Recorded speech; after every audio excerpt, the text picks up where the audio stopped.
എന്നു കൈകേയി പറഞ്ഞോരനന്തരം മന്നവൻ മോഹിച്ചു വീണാനവനിയിൽ വജ്രമേറ്റ അദ്രി പതിച്ച പോലെ ഭുവി സജ്വര ചേതസാ വീണിതു ഭൂപനും.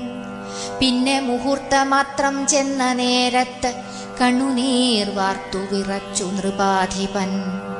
ദുസ്സഹവാക്കുകൾ കേൾക്കായതെന്തയ്യോ, ദുസ്വപ്നമാഹന്ത കാൺകയോ ഞാനിഹ, ചിത്തഭ്രമം ബലാലുണ്ടാകയോ, മമ മൃത്യു സമയമുപസ്ഥിതമാകയോ, കിം കിമേതൽകൃതം ശങ്കരദേവമേ, പങ്കജലോചനഃ പരബ്രഹ്മമേ.